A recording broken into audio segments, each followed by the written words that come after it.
Hello student, last class हमने discuss किया था कि मेटल क्या होते हैं और मेटल की फिजिकल प्रॉपर्टीज़ क्या होती हैं और मेटल की केमिकल प्रॉपर्टीज़ क्या होती हैं। आज हम नॉन मेटल के बारे में डिस्कस करेंगे कि नॉन मेटल की फिजिकल प्रॉपर्टीज़ क्या होती हैं और नॉन मेटल की केमिकल प्रॉपर्टीज़ क्या होती हैं। तो चलिए स्टार्ट करते हैं नॉन मेटल। तो नॉन मेटल क्या होती है, उसको हम कैसे डिफाइन करेंगे। तो non metal are bad conductor of heat and electricity. तो हम लोग लिखते भी चलते हैं साथ ही साथ। तो नॉन मेटल कैसे होते हैं, बैड कंडक्टर होते हैं, कंडक्ट नहीं करेंगे, करंट का कंडक्शन नहीं करेंगे, ना तो हीट का कंडक्शन करते हैं। इसी तरह दूसरी चीज, ये नॉन वेरिएबल होते हैं, नाइदर मैलिएबल नॉर डक्टाइल, ना तो ये मैलिएबल होते हैं ना ही डक्टाइल होते हैं। तो ये कैसे होते हैं, तो नॉन मेटल आर ब्रिटल का मतलब होता है भंगुर। इन्हें अगर उठा के पटक दे या इनके ऊपर हैमर से बीट करें, हैमर से इन्हें मारें, तब क्या होगा, ये छोटे छोटे टुकड़ों में टूट जाएंगी। इसको हम लोग ब्रिटलनेस बोलते हैं। ये प्रॉपर्टी क्या कहलाती है, ब्रिटलनेस कहलाती है। चौथी प्रॉपर्टी इसमें बोलेंगे, इनका जो मेल्टिंग पॉइंट होता है और बॉइलिंग पॉइंट होता है, ये कैसा होता है, लो होता है। तो non metal have low melting point and boiling point. पांचवा नंबर ये हमारा होगा कि नॉन मेटल कैसी होती हैं, सॉफ्ट होती हैं। एक्सेप्ट इसके अंदर जो है नॉन मेटल, ये होता है डायमंड के अलावा जितने भी हैं सभी क्या हैं, सॉफ्ट हैं। डायमंड कार्बन का एलोट्रॉप्स है। इसी तरह छठवीं प्रॉपर्टी ये होगी कि ये स्ट्रांग नहीं होती है ना, non metal are not strong. सातवीं प्रॉपर्टी में हम बोल सकते हैं कि non metal have low density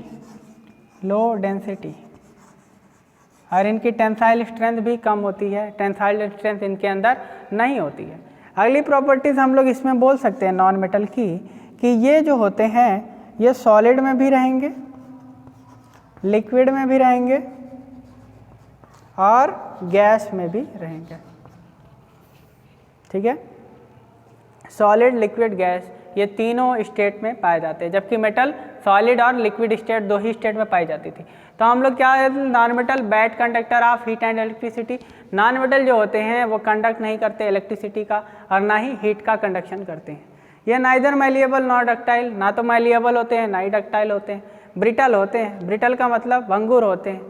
low melting point and boiling point, इनका मेल्टिंग पॉइंट और बॉइलिंग पॉइंट कम होता है, एक्सेप्ट इसमें भी डायमंड रहेगा।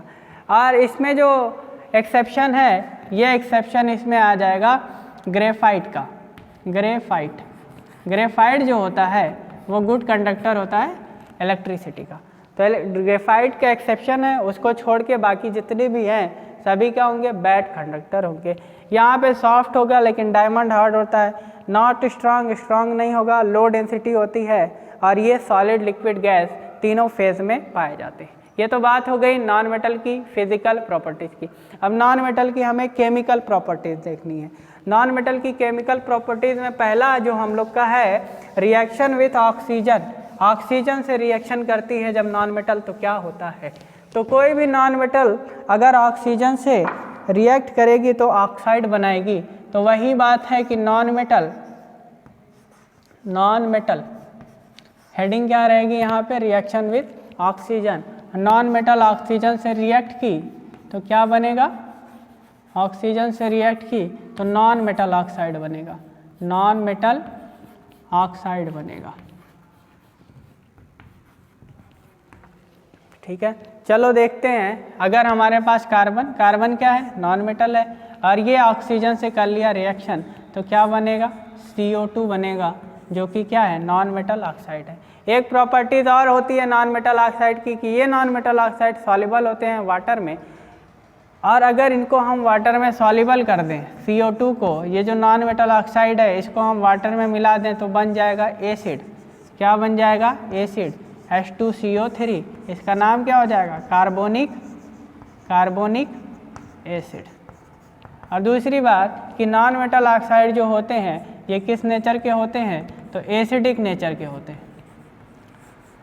Non metal oxide are acidic in nature, जबकि मेटल ऑक्साइड क्या थे, बेसिक नेचर के थे। एसिडिक नेचर का मतलब अगर कार्बन डाइऑक्साइड है, अगर उसमें हम लोग लिटमस पेपर डालेंगे, ये कार्बोनिक एसिड में लिटमस पेपर डालेंगे तो यहाँ पे blue litmus paper red litmus paper में कन्वर्ट हो जाएगा। तीसरी बात ये, अगर दूसरा रिएक्शन हम लोग देखें कि सल्फर का रिएक्शन करा दें ऑक्सीजन से, सल्फर क्या है, नॉन मेटल है, और इसका रिएक्शन ऑक्सीजन से हमने करा दिया तो हमारे पास क्या आएगा, सल्फर डाइऑक्साइड। ये क्या हो गया, नॉन मेटल ऑक्साइड।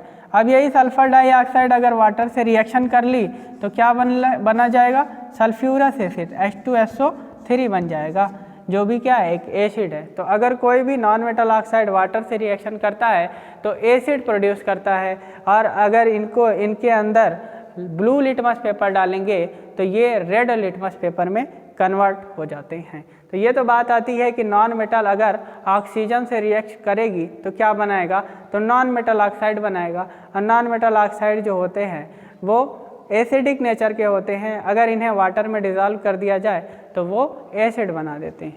दूसरी बात होती है कि रिएक्शन विथ वाटर, क्या वाटर से रिएक्शन होगा नॉन मेटल का, तो नॉन मेटल वाटर से रिएक्ट नहीं करती हैं, वाटर से रिएक्ट करके ये हाइड्रोजन गैस प्रोड्यूस नहीं करती हैं। तो रिएक्शन विथ वाटर में हम लोग क्या लिख सकते हैं कि non metal does not react with water, because क्योंकि ये हाइड्रोजन गैस प्रोड्यूस नहीं कर पाएंगे। हाइड्रोजन गैस अगर प्रोड्यूस करना है तो क्या होता है कि अगर टूटेगा किस में, H+ में, अगर ये H+ वाटर में H+ है, इसके लिए क्या चाहिए, इलेक्ट्रॉन, अगर इसको कहीं से इलेक्ट्रॉन मिलेगा तब ये हाइड्रोजन गैस में कन्वर्ट होगा, क्योंकि 2 H+ और +2 इलेक्ट्रॉन अगर ये ले लेंगे कहीं से तो क्या बन जाएगा, H2 गैस बन जाएगी और उड़ जाएगी। लेकिन नॉन मेटल क्या होती है, वो तो खुद ही इलेक्ट्रॉन एक्सेप्टर होते हैं, इलेक्ट्रॉन डोनर तो होते नहीं, इलेक्ट्रॉन देंगे ही नहीं, और इलेक्ट्रॉन देंगे नहीं तो ये हाइड्रोजन गैस नहीं बनेगी। इसका सीधा सीधा मतलब यही है कि नॉन मेटल वाटर से रिएक्शन नहीं करती है। तीसरी बात, अगर हम इनका डाइल्यूट एसिड से रिएक्शन कराएं, डाइल्यूट एसिड से, तो क्या हाइड्रोजन गैस प्रोड्यूस होगी, तो भी नहीं होगी। क्यों, क्योंकि जो H+ है उसको क्या चाहिए, इलेक्ट्रॉन चाहिए, और इलेक्ट्रॉन मिलेगा ही नहीं क्योंकि नॉन मेटल है, नॉन मेटल के पास खुद ही इलेक्ट्रॉन की कमी होती है, तो वो इलेक्ट्रॉन नहीं देगा, और इलेक्ट्रॉन नहीं मिलेगा तो हाइड्रोजन गैस नहीं निकलेगी। मतलब हम लोग ये भी लिख सकते हैं कि non metal does not react with dilute acid to produce hydrogen gas. तो नॉन मेटल डाइल्यूट एसिड से भी कोई रिएक्शन नहीं करती है कि हाइड्रोजन गैस प्रोड्यूस करे। बाकी बात आती है कि अगर हम इसका रिएक्शन क्लोरीन से करा दें तब क्या होगा, तो नॉन मेटल का रिएक्शन अगर हम लोग क्लोरीन से करा दें तो अपना क्लोराइड बना लेती है। नॉन मेटल का रिएक्शन क्लोरीन से करा देंगे तो वो अपना क्लोराइड बना लेगी। नॉन मेटल का रिएक्शन अगर हाइड्रोजन से करा देंगे तो वो अपना हाइड्राइड बना देगी। तो चलिए देखते हैं हम लोग, पहले तो देख लेते हैं हम लोग कि जो नॉन मेटल होती है उसमें अगर कोई मोर रिएक्टिव नॉन मेटल है और लेस रिएक्टिव नॉन मेटल है तो वहाँ पे क्या होगा, तो more reactive non metal displace less reactive non metal from its salt solution. तो नॉन मेटल जो होती है मोर रिएक्टिव, वो लेस रिएक्टिव नॉन मेटल को उसके साल्ट सोल्यूशन से डिस्प्लेस करा देती है। अब इसको देखो कि अगर हमारे पास कोई नॉन मेटल है, नॉन मेटल है मोर रिएक्टिव शॉर्ट में लिख दे रहा हूँ, और ये साल्ट सॉल्यूशन है, salt solution of less reactive, तो क्या हो जाएगा, डिस्प्लेस करा देगा। ठीक है, इसका एग्जांपल कैसे होगा, देखो NaBr हमारे पास है, ये साल्ट सॉल्यूशन है ब्रोमीन का। अब इसमें हमने क्लोरीन गैस फ्लो करा दी, अब क्या होगा, क्लोरीन ज़्यादा रिएक्टिव है एज कम्पेयर टू ब्रोमीन, तो ये ब्रोमीन को हटा देगी और अपना साल्ट सॉल्यूशन बना लेगी NaCl और Br2 बाहर हो जाएगा। तो यहाँ पे जिस तरह से metal more reactive non metal displace less reactive non metal from its salt solution, इसी तरह यहाँ पे भी नॉन मेटल अगर मोर रिएक्टिव नॉन मेटल होगी तो लेस रिएक्टिव नॉन मेटल को डिस्प्लेस करा देगी। रिएक्शन विथ क्लोरीन, तो कोई भी अगर नॉन मेटल क्लोरीन से रिएक्शन करेगी तो अपना क्लोराइड बनाती है। रिएक्शन विथ क्लोरीन में क्या लिखोगे कि अगर नॉन मेटल क्लोरीन से रिएक्शन कर रही है तो वो क्या बनाएगी, नॉन मेटल क्लोराइड बनाएगी। क्लोरीन नॉन मेटल क्लोराइड बना लेगा। एग्जाम्पल देख लेते हैं हम लोग कि अगर हाइड्रोजन क्या है, एक नॉन मेटल है, और ये रिएक्शन कर ले क्लोरीन से तो क्या बन जाएगा, हाइड्रोजन क्लोराइड बन जाएगा। ये हाइड्रोजन क्लोराइड क्या है, गैस है। अगर इसको वाटर के साथ मिक्स कर देंगे तो ये HCl बन जाएगा, हाइड्रोक्लोरिक एसिड बन जाएगा। लेकिन अभी ये क्या है, गैस है। यही फास्फोरस क्लोरीन से रिएक्शन कर लेगा तो क्या बन जाएगा, फास्फोरस ट्राइक्लोराइड बन जाएगा। यही फास्फोरस अगर एक्सेस में क्लोरीन से रिएक्शन कर ले तो फास्फोरस पेंटाक्लोराइड बन जाएगा। इसका क्या मतलब है कि अगर कोई भी नॉन मेटल क्लोरीन से रिएक्शन कर रही है तो नॉन मेटल क्लोराइड बन रहा है ना, hydrogen chloride, phosphorus trichloride, phosphorus pentachloride. तो अगर नॉन मेटल क्लोरीन से रिएक्शन करेगी तो ये रिएक्शन होता है। अब देखते हैं नॉन मेटल का रिएक्शन हाइड्रोजन से। अगर हाइड्रोजन से रिएक्शन करेगी तो क्या बनेगा, तो नॉन मेटल अगर हाइड्रोजन से रिएक्शन कर लेती है, हाइड्रोजन तो हाइड्राइड बनाती है अपना, नॉन मेटल हाइड्राइड बनाएगी। जैसे अगर सल्फर से रिएक्शन करा दें हाइड्रोजन का तो क्या बन जाएगा, H2S गैस बन जाएगी, हाइड्रोजन सल्फाइड गैस बन जाएगी।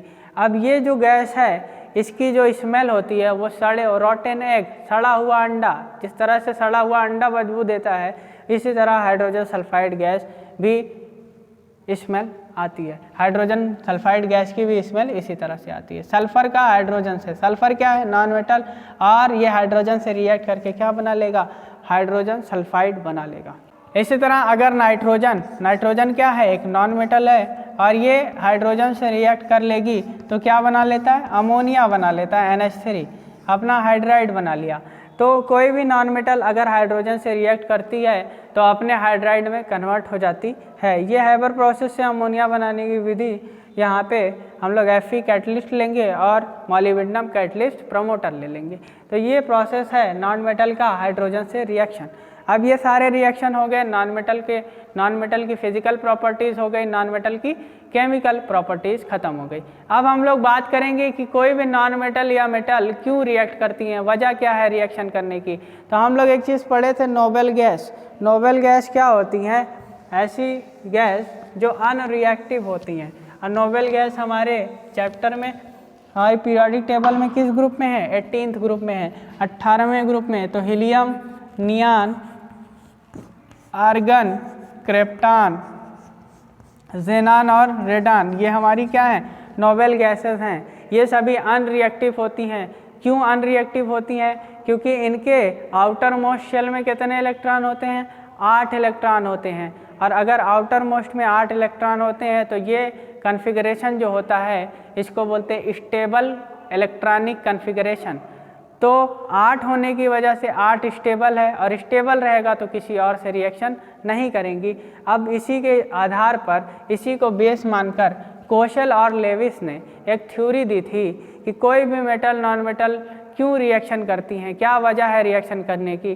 तो वजह यही है कि सभी मेटल और नॉन मेटल ये चाहती हैं कि उनका भी ऑक्टेट क्या हो जाए, कंप्लीट हो जाए। और ऑक्टेट को कंप्लीट करने के लिए वो दूसरे से क्या करते हैं, रिएक्शन करते हैं। ऑक्टेट कंप्लीट का करने का मतलब ये है कि उनके आउटर मोस्ट में कितने इलेक्ट्रॉन हो जाएं, 8 इलेक्ट्रॉन हो जाएं। अगर आउटर मोस्ट में 8 इलेक्ट्रॉन हो जाते हैं तो उनका ऑक्टेट क्या हो जाएगा, कंप्लीट हो जाएगा। बस यही बात है। तो कोई भी मेटल और नॉन मेटल किसी भी से रिएक्शन करेगी इस वजह से, क्योंकि वो अपना ऑक्टेट क्या कर ले, कंप्लीट कर ले। Metal react with non-metal to complete their octet and achieve stable electronic configuration like noble gas. तो नोबेल गैस की तरह ये भी चाहते हैं कि अपना इलेक्ट्रॉनिक कन्फिगरेशन अचीव कर लें, ऑक्टेट अपना कंप्लीट कर लें, और ऑक्टेट को कंप्लीट करने के लिए वो रिएक्शन करते हैं। अब रिएक्शन किस तरह से होता है, तो 2 तरह से होता है रिएक्शन।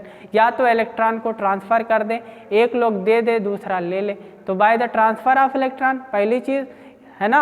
और दूसरी चीज़ ये है कि या तो शेयरिंग हो जाए इलेक्ट्रॉनों की, तो इलेक्ट्रॉनों की शेयरिंग हो जाएगी मेटल और नॉन मेटल के बीच में, या तो इलेक्ट्रॉनों का ट्रांसफ़र हो जाएगा। और इस 2 तरह से वो अपना स्टेबल इलेक्ट्रॉनिक कन्फिगरेशन अचीव करते हैं। अगर इलेक्ट्रॉनों का ट्रांसफ़र होगा, इलेक्ट्रॉन ट्रांसफ़र हो रहे हैं, एक दे रहा है दूसरा ले रहा है, तब आयनिक बॉन्ड का फॉर्मेशन होता है। और अगर शेयरिंग होगी तब कोवेलेंट बॉन्ड बनता है। तो पहले हम लोग देख लेते हैं आयन क्या होते हैं। आयन में 2 तरह के आयन होते हैं, एक केटायन होता है, एक एनायन होता है। अब आयन बनते कैसे हैं, तो 9th में पढ़ चुके हैं आयन कैसे बनते हैं। तो किसी भी एटम से अगर इलेक्ट्रॉन को निकाल लिया जाए और या तो उसके अंदर इलेक्ट्रॉन ऐड करा दिया जाए तो आयन का फॉर्मेशन हो जाता है। अब ये आयन दो तरह के होते हैं, एक का नाम होता है केटायन और एक का नाम होता है एनायन। तो केटायन क्या होते हैं और एनायन क्या होते हैं, सारी चीज़ें मालूम होनी चाहिए।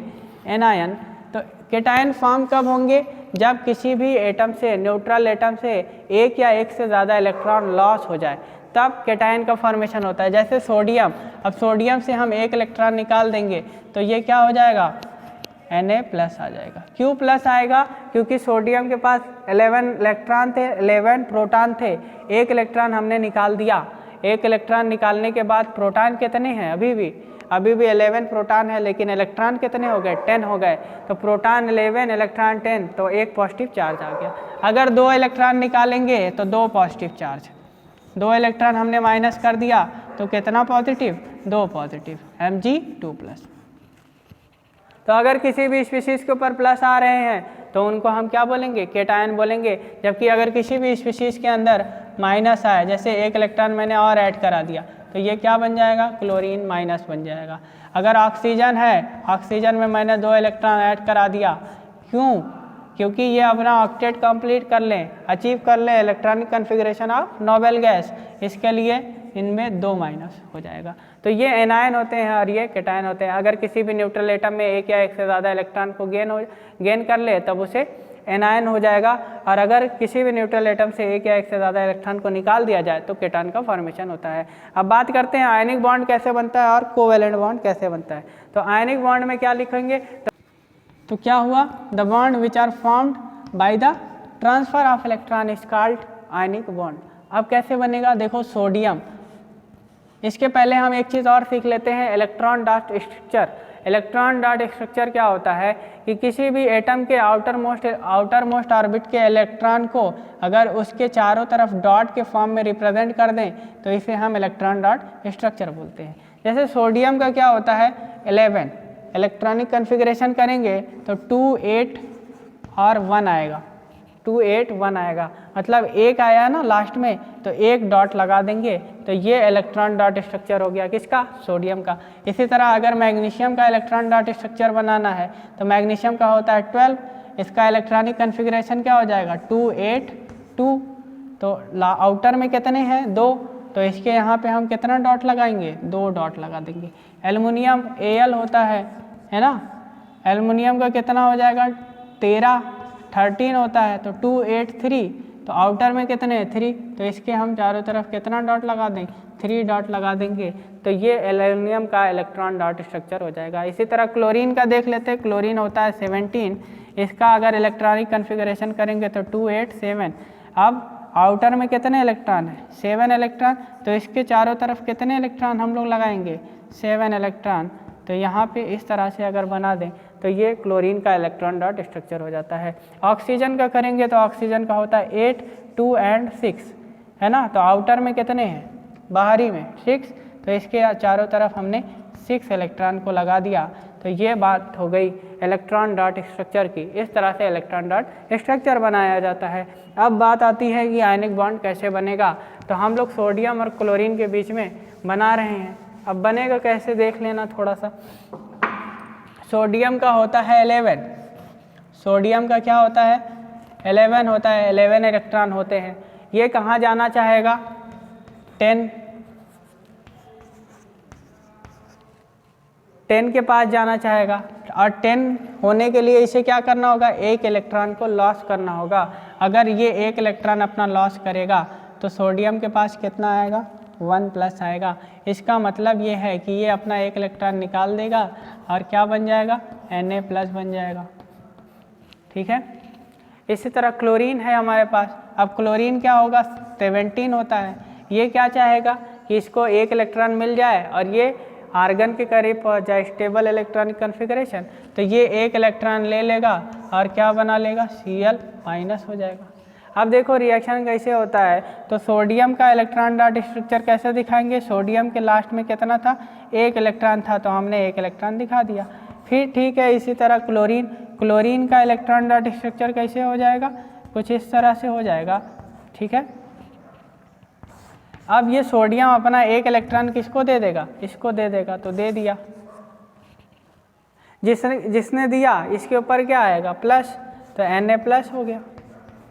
और जिसने लिया उसके ऊपर क्या आएगा, माइनस, तो इसका माइनस हो गया।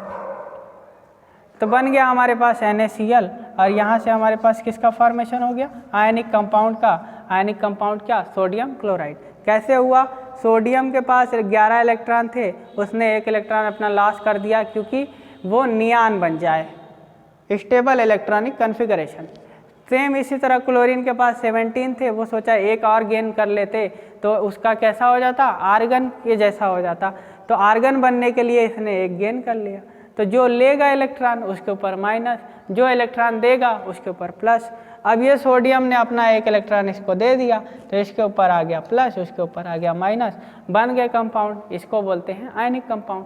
यहाँ पे क्या हुआ, इलेक्ट्रॉन का ट्रांसफ़र, एक इलेक्ट्रॉन इसको दिया गया है, तो इलेक्ट्रॉन यहाँ से यहाँ आया, इसको बोलते हैं ट्रांसफ़र ऑफ इलेक्ट्रॉन। इसी तरह मैग्नीशियम क्लोराइड बनेगा, एल्युमिनियम क्लोराइड बनेगा। तो देख लेते हैं एक और मैग्नीशियम क्लोराइड, इसके बाद फिर हम लोग कोवैलेंट बॉन्ड पढ़ेंगे कि कोवैलेंट बॉन्ड क्या होते हैं। तो बात करते हैं हम लोग मैग्नीशियम क्लोराइड कैसे बनेगा, तो Mg है। अब बताओ Mg के ऊपर कितना प्लस होता है, 2+ होता है। इसका मतलब इसके पास कितने इलेक्ट्रॉन है, 2 इलेक्ट्रॉन है। तो मान लेते हैं एक इलेक्ट्रॉन इधर, एक इलेक्ट्रॉन इधर दिखा दिए। और इससे क्या जुड़ा है, क्लोरीन। क्लोरीन के पास कितने इलेक्ट्रॉन है, 7 इलेक्ट्रॉन है। और 2 क्लोरीन जुड़ेगा, क्योंकि 2 इलेक्ट्रॉन को देना है तो 2 क्लोरीन जोड़ना पड़ेगा। एक इलेक्ट्रॉन इसको देगा, एक इलेक्ट्रॉन इसको देगा। इसका मतलब क्या बनेगा, Mg के ऊपर 2+ और क्लोरीन के ऊपर क्या आ जाएगा, माइनस, है ना। तो यहाँ से क्या बन जाएगा हमारे पास, MgCl2 बन जाएगा। क्यों बनेगा, क्योंकि मैग्नीशियम अपना 2 इलेक्ट्रॉन लॉस करेगा, लॉस करके क्या बनना चाहेगा, नियान। और क्लोरीन एक एक इलेक्ट्रॉन ले लेगा और ले के क्या बनना चाहेगा, आर्गन। तो यहाँ से MgCl2 का फॉर्मेशन हो जाता है। यहाँ पे मैग्नीशियम ने अपना 2 इलेक्ट्रॉन लॉस किया और क्लोरीन ने इलेक्ट्रॉन को गेन किया। तो जिसने लॉस किया उसके ऊपर प्लस, जिसने गेन किया उसके ऊपर माइनस। और ऐसे बॉन्ड को हम लोग बोलते हैं आयनिक बॉन्ड। प्रॉपर्टीज़ पूछता है कि आयनिक बॉन्ड की प्रॉपर्टीज़ क्या होती है। तो आयनिक बॉन्ड जो होते हैं वो क्रिस्टलाइन सॉलिड होते हैं, क्रिस्टलाइन सॉलिड। अब दूसरी चीज़ ये होती है कि इनका जो बॉइलिंग पॉइंट और मेल्टिंग पॉइंट होता है वो हाई होता है। Boiling point and melting point क्या होता है, हाई होता है। जो भी क्रिस्टलाइन सॉलिड, जो भी आयनिक सॉलिड होते हैं वो तो क्रिस्टलाइन सॉलिड होते हैं, पहली चीज़। दूसरी चीज़, इनका बॉइलिंग पॉइंट और मेल्टिंग पॉइंट हाई होता है। क्यों हाई होता है, क्योंकि प्लस माइनस के बीच में स्ट्रॉन्ग इलेक्ट्रोस्टैटिक फोर्स काम करता है। और जितना ज़्यादा फोर्स रहेगा उतना ज़्यादा हीट देनी पड़ेगी उनको दूर करने के लिए, सेपरेट करने के लिए। तो मेल्टिंग पॉइंट और बॉइलिंग पॉइंट आयनिक सॉलिड के क्या हो जाते हैं, हार्ड हो जाते हैं। तीसरी बात ये होती है कि ये जो होते हैं पोलर होते हैं, पोलर होते हैं। और चौथी बात ये होती है कि ये सॉल्युबल होते हैं वाटर में, soluble in water, but insoluble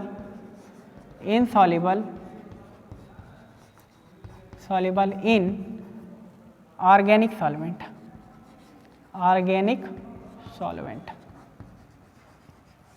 water में तो डिज़ोल्व हो जाएंगे। वाटर में अगर इन्हें घोलेंगे, जैसे नमक है हमारे पास, तो आयनिक सॉलिड है ना, वाटर के अंदर डिज़ोल्व कर देंगे तो घुल जाता है ना नमक। पानी के अंदर डिज़ोल्व करेंगे, घुल जाएगा। क्यों घुलेगा, क्योंकि ये भी पोलर होता है, वाटर भी पोलर होता है, और पोलर में डिज़ोल्व होते हैं। लेकिन ये वाटर ये NaCl जो है ये ऑर्गेनिक सॉल्वेंट में डिज़ोल्व नहीं होगा। ऑर्गेनिक सॉल्वेंट में क्यों डिज़ोल्व नहीं होगा भैया, क्योंकि ये नॉन पोलर नेचर के होते हैं और उसमें पोलर नेचर नहीं डिज़ोल्व होता है। तो ये इतनी बात हो गई आयनिक बॉन्ड की कि आयनिक बॉन्ड की प्रॉपर्टीज़ क्या क्या होती है। तो they conduct electricity, good conductor of electricity होंगे कब, मॉल्टेन स्टेट में। मॉल्टेन स्टेट मतलब घुली हुई पिघली हुई, मॉल्टेन स्टेट पिघली हुई अवस्था में होंगे, और या तो इनके एक्वस सॉल्यूशन में, एक्वस सॉल्यूशन में। अगर इसी का एक्वस सॉल्यूशन बना दिया जाए, जैसे NaCl में अगर हम लोग वायर लगाएंगे कि इलेक्ट्रिसिटी कंडक्ट कर दे सॉलिड, तो सॉलिड नहीं करता है। सॉलिड के अंदर अगर वायर लगा के दूसरी तरफ से टच करेंगे तो कोई भी करंट नहीं लगेगा। अब यही NaCl को हमने पानी के अंदर घोल दिया है, अब करंट फ्लो होने लगेगा।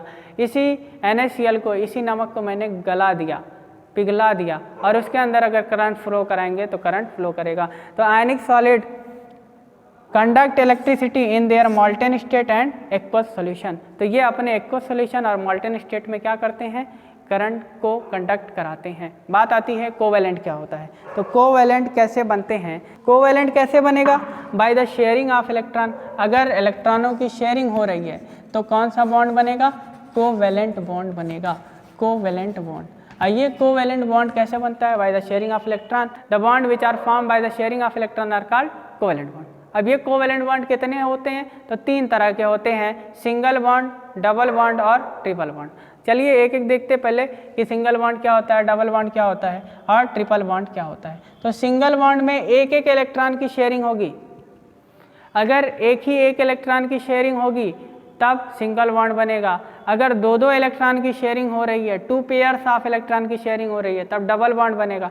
और 3 पेयर ऑफ इलेक्ट्रॉन की शेयरिंग होगी तब ट्रिपल बॉन्ड बनेगा। तो चलिए देखते हैं, पहले हाइड्रोजन है हमारे पास और एक हाइड्रोजन और। अब इस हाइड्रोजन के पास कितना इलेक्ट्रॉन है, 1 इलेक्ट्रॉन। इसके पास भी कितना है, 1। चाहेगा क्या, हीलियम बनना। हीलियम के पास कितने इलेक्ट्रॉन है, 2 इलेक्ट्रॉन। तो बोलेंगे कि हम लोग एक एक इलेक्ट्रॉन की क्या कर लेते हैं, शेयरिंग कर लेते हैं। तुम अपना हमको दे दो, हम अपना तुमको दे देते हैं। अब बॉन्ड क्या बन जाएगा, H, सिंगल बॉन्ड H। क्योंकि यहाँ पे कितना पेयर है, 1 पेयर है इलेक्ट्रॉन का, या तो 2 इलेक्ट्रॉन है। एक एक इलेक्ट्रॉन की शेयरिंग हुई है, 1 इलेक्ट्रॉन इसका और 1 इलेक्ट्रॉन इसका। तो इसमें जो भी बॉन्ड बना इसको हम लोग क्या बोलते हैं, कोवेलेंट बॉन्ड बोलते हैं। क्लोरीन, क्लोरीन के पास कितना है, 7 इलेक्ट्रॉन है और इसके पास भी कितना है, 7 इलेक्ट्रॉन है। चाहेगा कितना, 8 हो जाए। 8 करने के लिए क्या करेगा, सोचेगा कि तुम अपना 1 हमको दे दो और हम अपना 1 तुमको दे दे रहे हैं। अब बॉन्ड बन गया। यहाँ पे शेयरिंग कितनी हुई, 1 एक इलेक्ट्रॉन की। और अगर 1 एक इलेक्ट्रॉन की शेयरिंग होगी या 1 पेयर ऑफ इलेक्ट्रॉन की शेयरिंग होगी तो बॉन्ड कैसा बनेगा, सिंगल बॉन्ड बनेगा। C single bond Cl, Cl single bond Cl। तो हाइड्रोजन के बीच में सिंगल बॉन्ड, क्लोरीन के बीच में सिंगल बॉन्ड। तो ऐसा बॉन्ड जो एक ही इलेक्ट्रॉन की, एक एक इलेक्ट्रॉन की शेयरिंग से बनता है उसे सिंगल बॉन्ड बोलते हैं। कोवेलेंट बॉन्ड क्या होता है, जो बॉन्ड शेयरिंग से बनता है उसे कोवेलेंट बॉन्ड बोलते हैं। और कोवेलेंट बॉन्ड में सिंगल बॉन्ड आता है, सिंगल बॉन्ड हम लोग देख लिए। अब डबल बॉन्ड क्या होगा, तो ऐसा बॉन्ड जो 2-2 इलेक्ट्रॉन की शेयरिंग से बने उसे डबल बॉन्ड बोलेंगे। तो देख लेते हैं इसका एग्जाम्पल डबल बॉन्ड का। डबल बॉन्ड, डबल बॉन्ड, तो डबल बॉन्ड के एग्जाम्पल में जैसे हमें ऑक्सीजन और ऑक्सीजन को कनेक्ट करना है तो एक ऑक्सीजन के पास कितना है, 6 इलेक्ट्रॉन होता है, 6 इलेक्ट्रॉन आउटर मोस्ट में। तो दिखा दो, लेकिन चाहेगा क्या, 8 हो जाए। आउटर मोस्ट में कितना हो जाए, 8 हो जाए। 8 हो जाने के लिए क्या करेगा, बोलेगा तुम अपना 2 हमको दे दो और हम अपना 2 तुमको दे दे रहे हैं। बॉन्ड बन गया। देखो कितने इलेक्ट्रॉन पेयर हैं, 2 यहाँ पे 2 यहाँ पे। तो 1 पेयर यहाँ 1 पेयर यहाँ। और इलेक्ट्रॉन चेक करेंगे तो 2 इलेक्ट्रॉन इसका 2 इलेक्ट्रॉन इसका। अगर 2-2 इलेक्ट्रॉनों की शेयरिंग होगी तो कौन सा बॉन्ड बनेगा, डबल बॉन्ड बनेगा। इसका मतलब ऑक्सीजन डबल बॉन्ड ऑक्सीजन। इस तरह से बॉन्ड बनता है और ये जो होता है डबल बॉन्ड होता है। इसी तरह एथिलीन में, एल्कीन में बॉन्ड बनेगा, डबल बॉन्ड बनता है। तो डबल बॉन्ड समझ सकते हो कि किस तरह से बनेगा, अगर 2-2 इलेक्ट्रॉनों की शेयरिंग होगी तब बनेगा डबल बॉन्ड। एथिलीन में भी हम लोग देख लेते हैं एक बार कि एथिलीन कैसे बनता है। फार्मूला होता है C2H4, कार्बन कार्बन। अब इस कार्बन के पास कितना इलेक्ट्रॉन होता है, तो कार्बन के आउटर मोस्ट में 4 इलेक्ट्रॉन होते हैं। इसके पास भी कितने होंगे, 4 ही होंगे। ठीक है। अब इससे हमें कितना हाइड्रोजन लगाना है, 4 हाइड्रोजन। तो 1 हाइड्रोजन मैंने यहाँ लगा दिया, 1 यहाँ 1 यहाँ। हाइड्रोजन के पास कितना इलेक्ट्रॉन, 1 इलेक्ट्रॉन। इसके पास भी कितना, 1। इस हाइड्रोजन के पास भी 1 इलेक्ट्रॉन होगा और इस हाइड्रोजन के पास भी 1 इलेक्ट्रॉन होगा। अब यहाँ पे देखो 2-2 की शेयरिंग हो रही है, यहाँ पे 1-1 की शेयरिंग, यहाँ पे 1-1 की शेयरिंग, यहाँ पे 1-1 की, यहाँ पे 1-1 की। तो बॉन्ड कैसे बनेगा, अगर 2-2 की शेयरिंग होगी तो कौन सा बॉन्ड, डबल बॉन्ड। तो C डबल बॉन्ड C। यहाँ पे कितने की शेयरिंग, 1-1 की शेयरिंग, तो 1-1 की शेयरिंग तो सिंगल बॉन्ड। यहाँ पे भी देखो 1-1 की शेयरिंग हो रही है तो सिंगल बॉन्ड। यहाँ पे भी 1-1 की शेयरिंग हो रही है तो सिंगल बॉन्ड। तो इस तरह से बॉन्ड बन जाता है। यहाँ पे डबल बॉन्ड हो गया, यहाँ पे सिंगल बॉन्ड हो गया। तो यहाँ पे एथिलीन में कार्बन एटम जो है, कार्बन एटम के बीच में जो बॉन्ड बना है वो डबल बॉन्ड बना है। ट्रिपल बॉन्ड का एग्जांपल देख लेते हैं कि ट्रिपल बॉन्ड किस तरह से होता है। तो ट्रिपल बॉन्ड देखो नाइट्रोजन का क्या होता है, नाइट्रोजन का होता है 7, तो 7 का मतलब अगर इलेक्ट्रॉनिक कन्फिगरेशन करेंगे तो 2 और 5 आएगा। 5 का मतलब इसके पास आउटर में कितने इलेक्ट्रॉन हैं, 5 इलेक्ट्रॉन हैं, लेकिन आउटर में कितना करना है, 8 करना है। आउटर में 8 करने के लिए क्या करेगा, शेयरिंग करेगा। शेयरिंग का मतलब बोलेगा ये अपना कि हम 3 तुम्हारा ले लेते हैं और तुम 3 हमारा ले लो, ठीक है। यहाँ पे देखो अब इस पेयर के अंदर कितने पेयर हैं, 1 2 3 पेयर हैं। अगर 3 पेयर ऑफ इलेक्ट्रॉन शेयर हो रहे हैं तो कौन सा बॉन्ड बनेगा, ट्रिपल बॉन्ड बनता है। या तो देखो 3 इलेक्ट्रॉन शेयर हो रहे हैं तो बॉन्ड कौन सा बनेगा, ट्रिपल बॉन्ड। तो ट्रिपल बॉन्ड का रिप्रेजेंटेशन कैसे करेंगे, 3 लाइन खींच देंगे, एंड ट्रिपल बॉन्ड एन। तो इस तरह से ट्रिपल बॉन्ड बनता है। इसी तरह अगर हम लोग देखें कि C2H2 में किस तरह से बॉन्ड बनता है, तो ट्रिपल बॉन्ड ही बनता है। चलिए देख लेते हैं एथाइन में बॉन्ड, ट्रिपल बॉन्ड कैसे बनता है।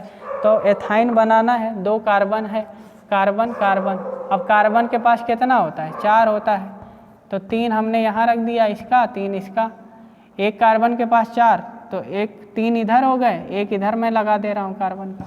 हाइड्रोजन कितना है जुड़ा, 2, तो 1 हाइड्रोजन मैं इधर जोड़ दे रहा हूँ, 1 हाइड्रोजन मैं इधर जोड़ दे रहा हूँ, ये हाइड्रोजन वाला।